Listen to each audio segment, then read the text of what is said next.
आता PSI आहेत म्हटल्यानंतर एक प्रकारचं राजसत्ता आहे ती. जेव्हा धर्मसत्ता आणि राजसत्ता या दोन सत्ता जेव्हा एका स्टेजवरती येतील तेव्हा रामराज्य यायला वेळ लागणार. आणि हे महत्वाचं आहे. जेव्हा एखादा कर्तबगार पुरुष असतो, ज्यांच्याकडे काहीतरी कार्यभार असतो, त्यांना गाव सांभाळायचे, तालुका सांभाळायचे, कार्य सांभाळायचे, तर अशा जबाबदार व्यक्तीला मला तरी वाटतं त्याही व्यक्तीला धर्माची माहिती असलीच पाहिजे. त्यांनी धर्मही जाणला पाहिजे, कारण त्यांचंही कार्य करत असताना त्यांना सुद्धा धर्माने ते कार्य करावं लागतं. तिथेही अधर्म करून चालत नाही. धर्माने कार्य करण्यासाठी, प्रामाणिकपणाने कार्य करण्यासाठी त्यांनाही धर्माची साथ असणंही गरजेचे असते. आणि त्या न्यायाप्रमाणे आज आमचे रोडगे साहेब, त्यांचे सहकारी आज भगवान बोरेश्वरांचा आशीर्वाद घेण्यासाठी, शिव महापुराण ग्रंथाचा आशीर्वाद घेण्यासाठी या ठिकाणी स्वतः उपस्थित राहिले. त्याबद्दल मनापासून धन्यवाद आहे. आम्ही या गर्दीसाठी किंवा सीमेवरच्या जवानांसाठी सतत माझ्या कार्यक्रमातून मी बोलत असते, कारण ती सुद्धा एक देश सेवाच आहे. काही काही ठिकाणी तर मी युट्यूबला माझे क्लिप आहेत. एक वर्दीतला देव माणूस, ज्याच्याकडे पाहिल्यानंतर आपल्याला कळतं की खरंच वर्दीत सुद्धा एक देवच आपलं रक्षण करतोय. आज बघा तुम्ही पूर्ण देशामध्ये, महाराष्ट्रामध्ये जर पोलीस खातं नसतं, पोलीस खातं जर नसतं, असे साहेब मंडळी जर रक्षणासाठी नसते, तर आज लोकांनी काय काय केलं असतं आपण त्याची कल्पना सुद्धा करू शकत नाही. म्हणून एक कुठेतरी अधर्म थांबवण्यामध्ये, कुठेतरी नास्तिक लोकांना थांबवण्यामध्ये जेवढा संत महात्म्यांचं त्या ठिकाणी कार्य आहे ना, त्याच प्रकारचं पोलीस खात्याचंही कार्य त्या ठिकाणी आहे. म्हणून त्यांच्याही कार्याला या व्यासपीठावरून या ठिकाणी नमन असेल. खूप खूप धन्यवाद, आभार, अभिनंदन. आमच्या बोरेश्वर संस्थांच्याही वतीने खूप खूप धन्यवाद आहेत. बाबांवर असणारं त्यांचं जे प्रेम आहे, त्या प्रेमापोटी त्यांनी या ठिकाणी उपस्थिती लावलेली आहे. त्याबद्दल सर्वच भक्त मंडळींच्या वतीने पुनश्च एकदा धन्यवाद आहे. साहेबांना जेवढा वेळ शक्य होईल तेवढा वेळ आपण बसून कथा श्रवण करावी. पुढचा काही व्याप असेल, जेव्हा जायचं असेल तेव्हा तुम्ही आज्ञा घेतली तरी चालेल. रामकृष्ण. बोरेश्वर भगवान की पार्वती पते हर हर हर महादेव. आवाज खूप गोड आहे. धन्यवाद सर.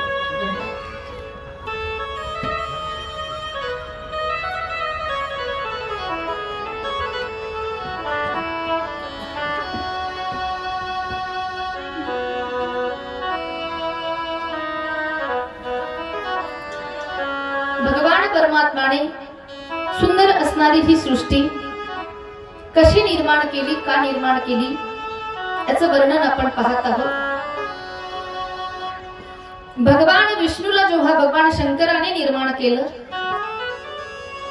आणि भगवान विष्णू हे त्या ठिकाणी तप करत बसले. तप करत असताना, त्या योग साधनेमध्ये असताना त्यांच्या अंगाला जो आलेला घाम आहे, कारण आपण एखादं कार्य करत असताना आपल्या अंगाला घाम येत असतो. मग योगासनामध्ये असताना त्यांच्या अंगाला जो घाम आला आणि त्या घामाने एवढं त्या ठिकाणी मोठं स्वरूप त्या घामाचं झालं की भगवंताच्या घामापासून क्षीरसागर त्या ठिकाणी निर्माण झाला, समुद्र निर्माण झाला. आणि त्या सागरामध्ये भगवान परमात्मा त्या ठिकाणी तप करत बसले. तप करत करत त्या सागरामध्ये बसले. म्हणून भगवान विष्णूचं एक नाव त्या ठिकाणी नारायण असं त्या ठिकाणी पडले. नार म्हणजे पाणी आणि अयन म्हणजे शयन, जो त्या पाण्यावरती आराम करतोय, म्हणून त्याचं नाव एक नारायण त्या ठिकाणी पडलेलं आहे. मग भगवान नारायणाच्या श्वासातून 4 वेदांची उत्पत्ती झाली असं शिव महापुराणामध्ये वर्णन आहे. जे 4 वेद आपण पाहतो ना ते भगवंताच्या श्वासातून निर्माण झालेले आहेत. वेदाची निर्मिती भगवंताच्या श्वासातून झाली. भगवान विष्णूच्या नाभी कमळातून ब्रह्मदेवाला भगवान विष्णूने निर्माण केलं. ब्रह्मदेव हे भगवान विष्णूचे पुत्र आहे. ब्रह्मदेवाला त्या ठिकाणी निर्माण केलं आणि ब्रह्मदेवाला सांगितलं तू आता तप कर म्हणे. मग ब्रह्मदेव तप करत बसले त्या सागरामध्ये. पण ज्या वेळेस अनेक हजारो वर्ष ब्रह्मदेवाने तप केलं पण ब्रह्मदेवाला कळायला मार्ग नव्हता की आपल्याला निर्माण कुणी केलं. मग ज्या वेळेला ब्रह्मदेवाने तप करत असताना भगवान शंकराने ब्रह्मदेवाला दर्शन दिलं आणि भगवान शंकराने ब्रह्मदेवाला सांगितलं तुम्ही आता सृष्टीचा विस्तार करा. काय करा? ब्रह्मदेवाला सांगितलं तुम्ही सृष्टीचा विस्तार करा. आणि मग जेव्हा ब्रह्मदेव सृष्टी विस्तार करत असताना पुन्हा तपश्चर्या करत बसले आणि मग भगवान विष्णूची आणि ब्रह्मदेवाची त्या पाण्यामध्ये तिथे भेट झाली दोघांची. भगवान विष्णूने खूप दिवसानंतर ब्रह्मदेवाला पाहिलं. आनंद झाला भगवान विष्णूला आणि भगवान विष्णूने आवाज दिला की हे वत्स. वत्स म्हणजे बाळा, बेटा आपण म्हणतो ना. आपण मुलाला जशी हाक मारतो ना तशी भगवान विष्णूने हाक मारली. मग ब्रह्मदेव विचार करू लागला अरे सृष्टीचा निर्माण करणारा तर मी आहे आणि हा कोण असेल की जो मला पुत्र म्हणून आवाज देतो. मग कोणी कोणाला निर्माण केलं, कोण कोणाचा बाप, याच्यावरून त्या दोघांचे लागले भांडण. असंच वर्णन आहे. ब्रह्मदेवाचं आणि विष्णू भगवंताचं भांडण लागलं दोघांचं की मोठा कोण आहे, श्रेष्ठ कोण आहे, बाप कोण आहे आणि लेक कोण आहे, याच्यावरून दोघांचं भांडण लागलं. भांडण एवढं विकोपाला गेलं की ते भांडण सोडवण्यासाठी कोणाला तरी तिसऱ्याला प्रगट व्हावं. आपण व्यवहारामध्ये पाहतो ना 2 माणसं जर भांडण, आता आपल्या परिसरात कोणी भांडण करतच नाही तो भाग चांगला आहे. आपल्याकडे कोणी भांडण करत नाही आणि जरी करत असले तर इथं कशाला सांगायचे ते नाही. दोघांचं भांडण मिटवण्यासाठी एक ज्योतिर्मय स्तंभ त्या दोघांच्या मध्ये निर्माण झाला. एक ज्योती स्वरूप असणारा असा खांब दोघांच्या मध्ये प्रकट झाला. मग ते दोघांचं भांडण थांबलं. पण आता ते दोघं परत विचार करत आहेत की ही ज्योतिर्मय एवढा मोठा स्तंभ निर्माण झाला तर हा कोण आहे, हा काय प्रकार आहे. मग ते दोघं जण विचार करत आहेत. भगवान विष्णूने सांगितलं म्हणे ब्रह्मा मी या खांबाचा खालचा जो टोक आहे त्याचा शोध घेतो आणि तू वरचा जो टोक आहे त्याचा शोध घे. मग विष्णूने श्वेत वराहाचं रूप घेतलं. पांढरा वराह म्हणजे डुक्कर असं वर्णन आहे. श्वेत वराहाचं स्वरूप घेऊन जमिनीमध्ये खाली त्या ठिकाणी शोध घेतायत आणि ब्रह्मदेव श्वेत हंसाचं रूप त्यांनी घेतलं आणि ब्रह्मदेव वरचा टोक शोधण्यासाठी निघाले. आता दोघ जण 2 टोक शोधण्यासाठी निघाले. बरेच दिवस निघून गेले पण विष्णू भगवंताला ही खालचा थांग पत्ता लागला नाही की ह्या स्तंभाची सुरुवात कुठून आहे आणि ब्रह्मदेवालाही शेवट सापडला नाही या स्तंभाचा शेवट कुठे आहे. ब्रह्मदेव शोधून शोधून दमला. ब्रह्मदेवाने युक्ती केली म्हणे पृथ्वी तलापासून बरेचसे उंच आपण आलोय, आता इकडे कोणाला काय मेळ लागणार आहे. मग ब्रह्मदेवाने काय केलं, एक गाय भेटली त्याला.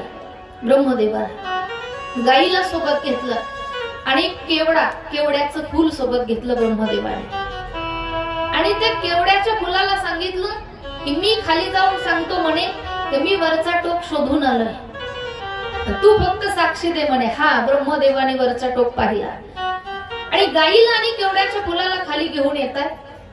विष्णू भगवंत ही वरती आले. ब्रह्मदेवाने सांगितलं विष्णू तळाचा शोध लागला का. विष्णू भगवंताने सांगितलं नाही ब्रह्मदेवा मला याच्या बुडाचा शोध लागला नाही, याची सुरुवात कुठून आहे त्याचा शोध मला लागला नाही. पण ब्रह्मदेवाने सांगितलं मी वरचा शोध लावून आलो म्हणे. कारण दोघांमध्ये ठरलं होतं ज्याला या स्तंभाचा शोध लागेल तो मोठा, तो बाप. मग ब्रह्मदेव खोटं बोलले. ब्रह्मदेवाने सांगितलं मी वरचा टोक शोधून आलोय म्हणे. काय तर सांगितलं हे केवड्याचं फुल आहे, याला विचार, किंवा ही गोमाता आहे, या गाईला विचार. गाईने सुद्धा त्या ठिकाणी खोटी साक्ष दिली आणि केवड्याच्या फुलाने ही खोटी साक्ष दिली. मग ब्रह्मदेव खोटं बोलला, भगवान विष्णू सत्य बोलला. मग त्या ज्योतिस्तंभातून भगवान शंकर त्या ठिकाणी प्रकट झाले आणि भगवान शंकराने त्या विष्णूला त्या ठिकाणी आलिंगन दिलं. आनंद झाला की विष्णू माझाच पुत्र आहे, ब्रह्मा माझा नातू आहे, म्हणजे माझ्या पुत्राचा मुलगा ब्रह्मा नातू आहे, पण माझा पुत्र विष्णू त्या ठिकाणी तू खरं बोललास म्हणे, तू सत्य बोलला. माझं वरदान असेल की तुझं एक नाव त्या ठिकाणी तुला प्राप्त होईल, सत्य नारायण. बोलिये सत्यनारायण भगवान की जय. भगवान विष्णूला एक नाव प्राप्त झालं सत्य बोलल्यामुळे, सत्यनारायण. वरदान दिलं, कुठलंही नवीन कार्य करत असताना तुझी पूजा केल्याशिवाय ते कार्य प्रारंभ होऊ शकणार नाही. वरदान मिळालं. कुणी दिलं? भोले बाबांनी वरदान दिलं भगवान विष्णूला. आणि ब्रह्मदेवाकडे जेव्हा पाहिलं भगवान शंकराने, काय म्हणे ब्रह्मा, तू खोटं बोललास, तुलाही वरच्या टोकाचा शोध लागला नाही, पण तू खोटं बोललास म्हणे. ज्या तोंडाने तू खोटं बोलला ना, तुझं ते शिर त्या ठिकाणी गळून पडेल. प्रगट झाला ब्रह्मदेव तेव्हा 5 मुखाचा होता, पण ज्या तोंडाने खोटं बोलला ते तोंड गळून पडलं. आता ब्रह्मदेव 4च मुखाचा आहे. आता किती मुख आहे ब्रह्मदेवाला? 4 मुख आहेत. पूर्वी 5 होते, पण ज्या मुखाने खोटं बोलला ते मुख त्या ठिकाणी गळून पडलं. शाप दिला आणि आणखी शाप दिला की तू खोटं बोललास ना म्हणे, माझा शाप असेल की तुझ्या मूर्तीची पूजा केली जाणार नाही. म्हणून ब्रह्मदेवाची मूर्ती आपल्याला कुठे दिसत नाही, ब्रह्मदेवाचं मंदिर कुठेही आपल्याला दिसत. ब्रह्मदेव शरण आले भगवान शंकराला की बाबा चुकलं म्हणे माझं, काहीतरी उपशाप द्या. मग सांगितलं फक्त एक ठिकाणी तुझं मंदिर असेल, फक्त एकाच क्षेत्रावर ब्रह्मदेवाचं मंदिर आहे. कुठे? तू म्हणताना एवढं जर आम्हाला माहित असतं तुला कशाला बोलत असत. एक ठिकाण आहे ब्रह्मदेवाच्या मंदिराचं, ते म्हणजे पुष्कर. पुष्कर क्षेत्रामध्ये ब्रह्मदेवाचं मंदिर आपल्याला पाहायला मिळतं. तो उपशाप दिलेला आहे ब्रह्मदेवाला महादेवाने. ब्रह्मदेवाला शाप मिळाला आणि जी गोमाता समोर उभी होती, गोमातेलाही शाप मिळाला की हे गोमाते, तू सुद्धा भाकरीच्या तुकड्यासाठी खोटं बोललीस, तुला सुद्धा शाप असेल म्हणे. ज्या तोंडाने तू खोटं बोललीस ना, त्या तोंडाची पूजा केल्या जाणार नाही. आजही पाहतो आपण, गायीची समोरून पूजा आहे का पाठीमागून? पाठीमागून पूजा आहे. त्याचं कारण हे आहे, आता बऱ्याच वर्षापासून आपल्याला जसं कळतं तसं आपण गायीच्या पाठीमागून दर्शन घेतो, पण समोरून मुखाचं दर्शन का नाहीये, पाठीमागचं दर्शन का आहे हे आपल्याला माहिती. पण जेव्हा आपण एखादी क्रिया करू ना, तर ती समजून उमजून जाणून जेव्हा आपण ते काम करू ना, तो आनंद काही वेगळाच असतो. आणि ते समजून घेण्यासाठी हे शास्त्र श्रवण करावे लागतात, कथा श्रवण करावे लागतात. गोमातेलाही शाप मिळाला आणि गोमाता ही शरण आली की बोले बाबा चूक झाली माझी, आता काहीतरी उपशाप द्या. मग गोमातेला पुन्हा वरदान दिलं की गोमाते, तुझ्या मुखाची जरी पूजा केल्या जाणार नाही, पण तुला उपशाप देतो म्हणे, तुला वरदान देतो की 33 कोटी प्रकारची देवता तुझ्या शरीरात वास्तव्य करते. गोमातेच्या शरीरात सर्व देवतांचा वास आहे. हा तिला मिळालेला उपशाप आहे, हे तिला मिळालेलं वरदान आहे. गोमातेलाही शाप दिला, वरदान दिलं आणि आता राहिलं केवड्याचं फुल.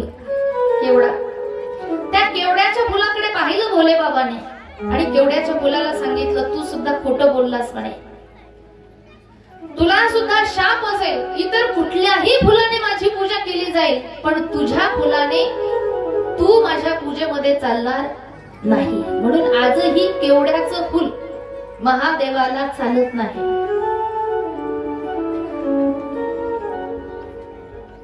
मग आता बऱ्याच वेळेला आता तुमच्यात कुजबूज चालली, बाई आपण तर वाहतो फुल, मग आता ते कसं काय? केवड्याचं फुल महा पूजेत चालत नाही, ते पार्वती मातेच्या पूजेत चालतं.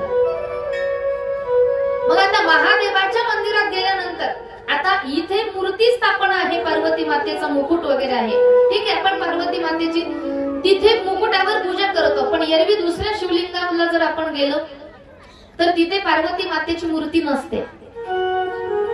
मग आपल्याला काय करायचं? पार्वती मातेची पूजा करायची. मग कशी करायची? कुठे समजावं पार्वती मातेचं ठिकाण? लक्ष देऊ नाही का? जे शिवलिंग आहे, जे लिंग आहे वरती आपण जिथे पाणी वगैरे टाकतो ते महादेवाचं आहे. आणि जे खालची गोल अशी जलाधारी असते ना, जो गोल राऊंड आहे ना, तो गोल राऊंड म्हणजे पार्वती माता आहे, असं वर्णन आहे याच्यामध्ये. श्रद्धेय प्रदीपजी मिश्रा महाराजही हे सगळं व्यवस्थित सांगतात. जो गोल राऊंड आपल्याला जो दिसतो, जी ती पार्वती माता आहे, ते पार्वती मातेचे हात त्या ठिकाणी मानले जातात. आणि आता विषय आलाच तर सांगेल मी तुम्हाला. वरती जे एक तांब्याचं भांड असतं, त्यात मध्ये पाणी टाकून ते पाणी सारखं भगवान शंकरावर त्या ठिकाणी पडत असतं. तर ते तांब्याचं भांड असणार ते काय आहे? तर त्या भांड भगवान शंकराच्या 5 कन्या आहेत. भगवान शंकराच्या 5 कन्या त्या भांड्यामध्ये आहेत. कारण त्या कन्यांचाही जन्म कसा झालेला आहे, सुंदर वर्णन आहे. पहा पुढे मला आठवेल न आठवेल म्हणून मी आता आठवले म्हणून सांगून देईन तुम्हाला. 5 कन्यांचा जन्म कसा झालेला आहे? ज्या वेळेला भगवान शंकर आणि पार्वती माता जलक्रीडा करतात गंगेमध्ये, गंगेमध्ये जलक्रीडा करत असताना भगवान शंकराच्या अंगाला आलेला घाम आहे आणि त्या घामाच्या 5 धारा त्या ठिकाणी बाहेर पडल्या आणि त्या 5 धारांपासून 5 कन्यांचा त्या ठिकाणी जन्म झाला. भगवान परमात्म्याची पहिली कन्या आहे जया. नावं तुम्ही ऐकलीच असतील. जया, विषहरा, शांभरीबाई, दौतली आणि देव या कन्या आहेत. आणखी एक आहे ती 6वी, अशोक सुंदरी, सगळ्यात छोटी आणि लाडकी कन्या आहे. बरं, त्या 5 कन्या त्या ठिकाणी वरती राहतात त्या भांड्यामध्ये, बरोबर. आणि ही अशोक सुंदरी कुठे राहते? तर जिथे आपण भगवंताच्या पिंडीवर पाणी टाकतो आणि पाणी टाकलेलं जे पाणी जिथून वाहून जातं ना, ती जागा, ज्याचे 2 भाग असतात त्या पाण्यात, त्या डिझाईनचे, त्या लिंगाचे, तर त्या 2 भागाचे कोण? एक गणपती बाप्पा आणि एक कार्तिक स्वामी आहेत. आणि त्या मधली जी धार असते पाण्याची, तिथे अशोक सुंदरीची जागा आहे. भगवान शंकराची छोटी कन्या की जी अतिशय लाडकी आहे. मग भगवान शंकराला काही आपल्याला समर्पित करायचं असेल ना, फूल असेल, बेल असेल, पाणी असेल, तर ते बेलाचं पान आपण जर पहिल्यांदा अशोक सुंदरीला त्याचा स्पर्श केला आणि नंतर भगवान शंकराच्या पिंडीवर वाहिलं तर त्याचं फल आपल्याला अगदी लवकर मिळतं. कारण बाप सगळ्यात जास्त प्रेम बापाचं कुणावर असतो? मुलीवर असतं. तीही जर 4-5 मुली असतील तर सगळ्यात छोटी जी असते तिच्यावर जास्त प्रेम असतं. मग तिचं म्हणेल तो बाप ऐकत असतो.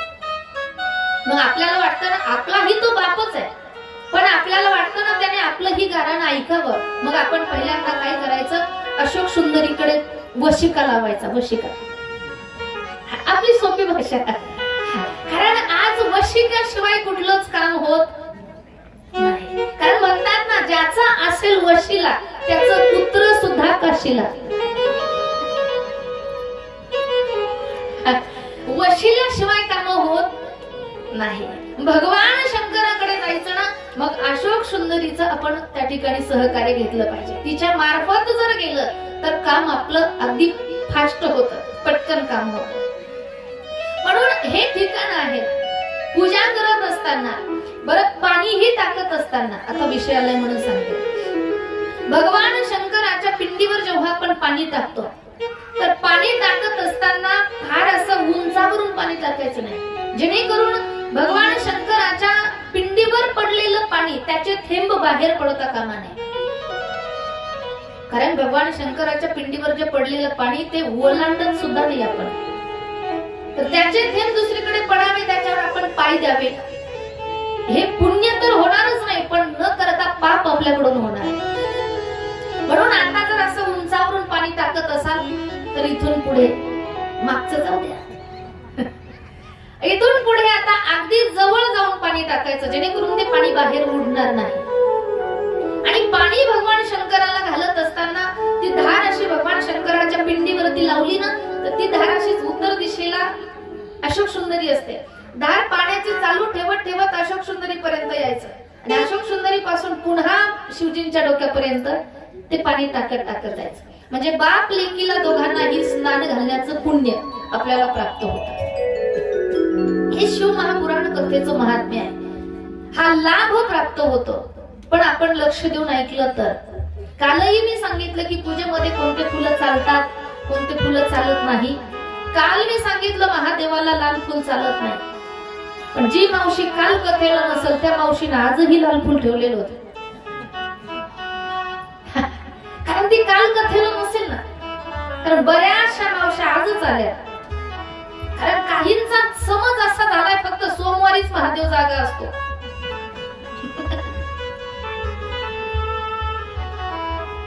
बघा ना, आज कालच्या पेक्षा आणि प्रत्येक सोमवारीच फक्त महादेवाच्या मंदिरात जास्त गर्दी होते.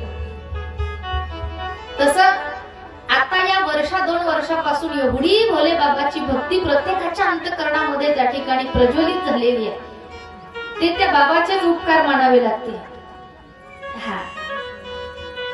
कारण चांगलंय, कारण प्रत्येकाच्या अंतःकरणामध्ये ती भक्ती जागृत करण्याचं काम त्यांनी केलेलं आहे.